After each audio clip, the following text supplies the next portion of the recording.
Welcome to Vortex Energy Part 2. Here I will explain this vibration and the secret of healing. Disease comes from a blockage of energy in the body.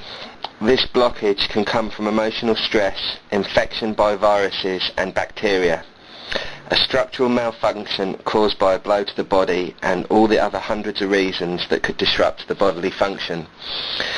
The symptoms of any disease will not totally disappear until the blockage is corrected. The simplest way to correct any disease is to vibrate the electrical field of the body that is out of balance. If the electrical field returns to a balanced situation, the disease will lessen and then disappear. Certain schools of thought in medicine and philosophy maintain that the human body is a dynamic interaction of body, mind and energy fields. Many different terms have been used to describe these energy fields, including subtle anatomy, the aura, and etheric body or etheric double.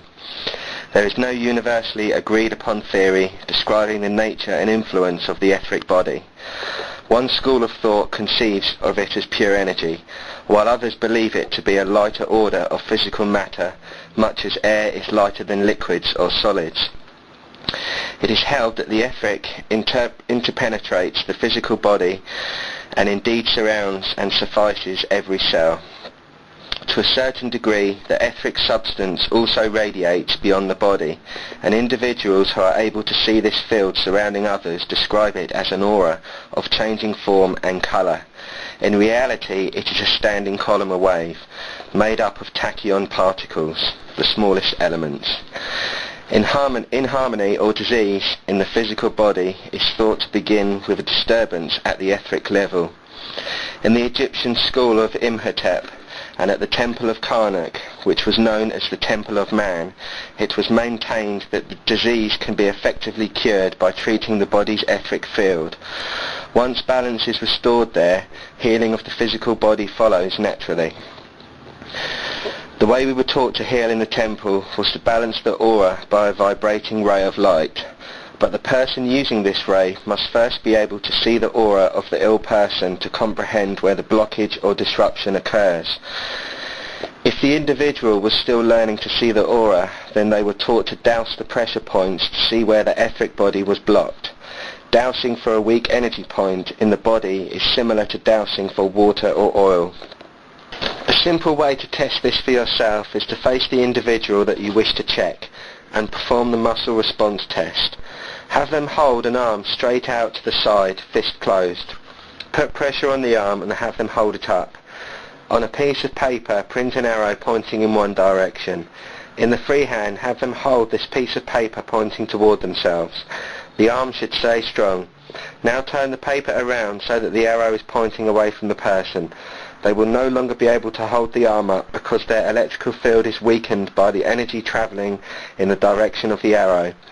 This same method can be used to check out the different pressure points to discover where there is a weakness or blockage in a person's body. The pressure points are similar to the acupuncture points used by the Chinese. This method is so simple that the average person could learn how to determine simple health problems such as vitamin and mineral deficiencies. Several holistic health books teach this simple muscle testing technique, so these simple problems can be taken care of without professional help. Let me add this warning. Learning to douse the pressure points does not offer a cure.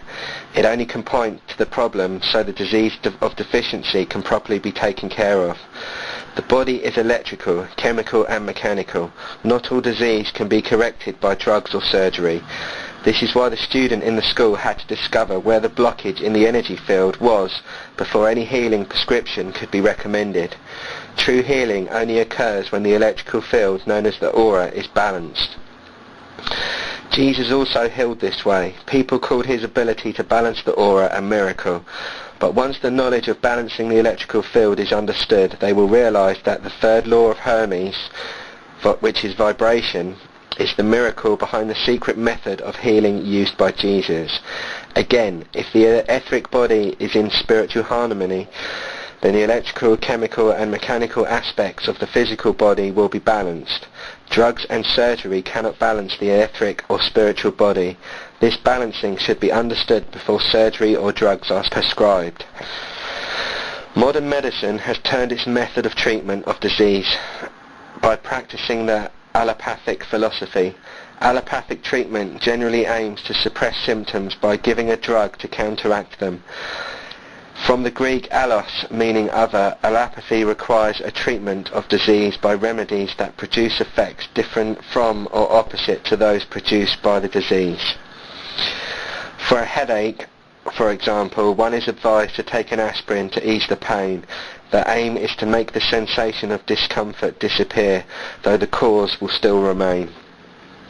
To understand the science of vibrational healing, we must return our attention to a standing column of wave. Jesus had the mind energy to function on the spiritual plane, which deals with energy in motion. He could move his own vibrational aura into the etheric body of the ill person, and by thinking of that person in a balanced, healthy field, he could correct the field of the ill person. This is what happens when a person is healed by prayer or the laying of hands. Mind energy is energy in motion, and when used in love it will correct the etheric field. However, the ill person must accept the help or the aura cannot be corrected. That is why Jesus never healed anyone unless they asked to be helped. The knowledge that Jesus demonstrated was similar to the wisdom that was taught to the Egyptian student. The purpose of this school was to bring the knowledge of the Christ self into the physical plane. This wisdom is carried over into the teachings of the Theosophic and Coptic organizations.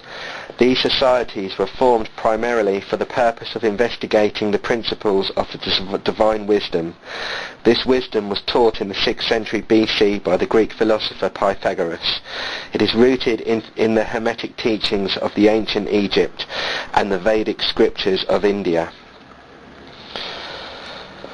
The Coptic and Theosophic organizations maintain the existence of one supreme being, a world soul or fountain of light, from which all creation emanates, and to which every soul eventually returns after a series of lifetimes of incarnations. This cycle constitutes a process called involution, downward into matter, divergent energy, and evolution, upward to spirit, convergent energy. The soul returns in a purified and renewed state to an at-one-ment or atonement with its creator of source.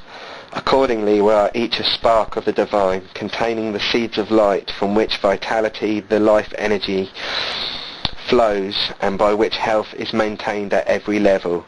As we depend upon the physical sun for physical vitality, so we depend upon the cosmic Son of God for spiritual renewal. These levels are inextricably linked. The cosmic sun is the energy source for the physical sun. Similarly, the divine spark of soul radiating from the cosmic source provides the life energy within and for the physical body.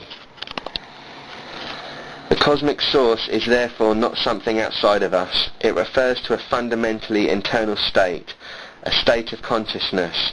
This is accessible to all who are willing to open their hearts and listen.